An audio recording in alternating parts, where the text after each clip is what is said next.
Hello, today we will be talking about the immune system. My name is Sarah. I'm Brittany. And I'm Megan. First, we will talk about the skin as defense. Second, we will talk about the immune system response. And lastly, we will talk about vaccines and have story time. So first we will be talking about the skin as the defense.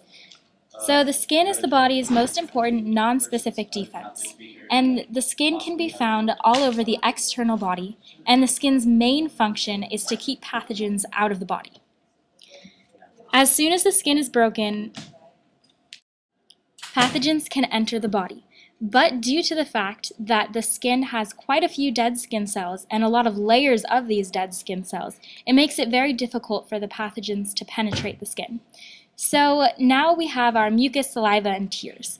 And these are other types of defenses that contain enzymes called lysozymes that break down pathogens that are contained in the mucus, saliva, and tears. So all the way on the left we have our mucus man, and mucus can be found in the nose. In the center we have our person that is drooling, and we have saliva there that can be obviously found in the mouth.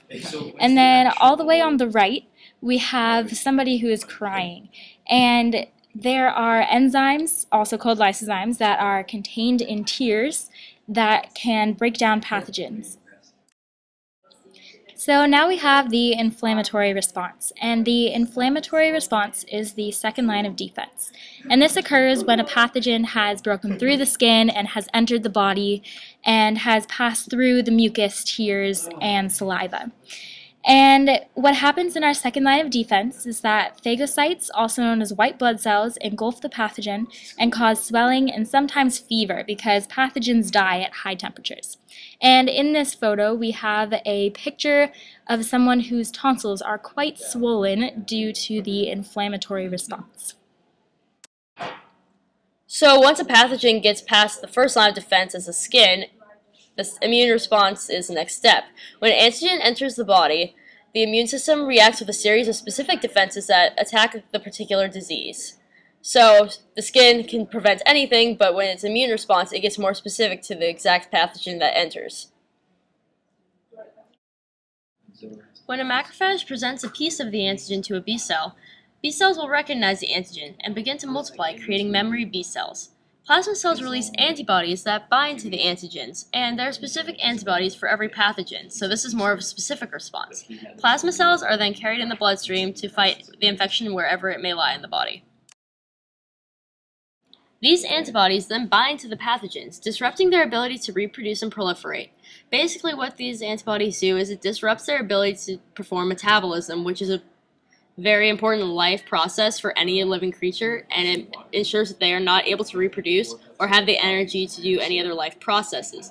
There are two types of immunity in this line of defense. There is humoral immunity, in which B cells produce antibodies to fight the infection, and memory B cells ensure that the infection cannot proliferate again. It occurs in the humors of the body, as the name suggests, and is able to ensure that in the future the same pathogen cannot cause the same infection as it did, because memory B cells have their role in this part. For the cell-mediated response, helper T cells activate the humoral and cell-mediated responses, something I wanted to bring up beforehand. Helper T cells are essential in activating either of these responses, but in this, the helper T cells activate killer T cells, which target cells that are already infected and kill those cells to prevent further infection. It kind of seems counterintuitive to survival to kill your own cells, but in this case, it's for the greater good that these unhealthy cells are killed before they can make it worse for the entire organism. If an antigen is represented to the body, memory B cells still remain able to fight the antigen. The antibody structure is Y-shaped with two antigen binding sites.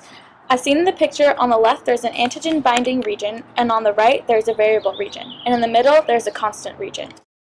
Lastly, we will talk about vaccines and have story time. More than 200 years ago, the English physician Edward Jenner wondered if it might be possible to produce immunity against one of the deadliest diseases of the day, smallpox. Jenner knew that a mild disease called cowpox was often contracted by milkmaids. Jenner observed that the milkmaids who contracted cowpox developed an immunity to smallpox. Was there a way, he wondered, to deliberately infect people with cowpox and thus protect them from getting the more serious disease of smallpox? To answer this question, Jenner took fluid from one of the sores of a cowpox patient and put the fluid into a small cut that he made on the arm of a young farm boy named Jamie Phipps. As expected, Jamie developed a mild cowpox infection. 2 months later, Jenner performed a daring experiment. He injected Jamie with fluid from a smallpox infection. Fortunately for Jamie, the experiment was a success. The boy did not develop smallpox. His cowpox infection had made him immune to smallpox. The injection of a weakened or mild form of a pathogen to produce immunity is known as a vaccination. Vacca is the Latin word for cow, reflecting the history of Jenner's first vaccination experiment. Today, more than 20 serious human diseases can be prevented by vaccination. Like the vaccines developed by Jenner, modern vaccines stimulate the immune system to create millions of plasma cells ready to produce specific types of antibodies. The type of immunity produced by the body's reaction to a vaccine is known as active immunity. Active immunity appears after exposure to an antigen as a result of the immune response. Active immunity may develop as a result of natural exposure to an antigen, fighting an infection, or from deliberate exposure to the antigen through a vaccine. Thank you for listening to our lesson on the immune system, and have a splendid day.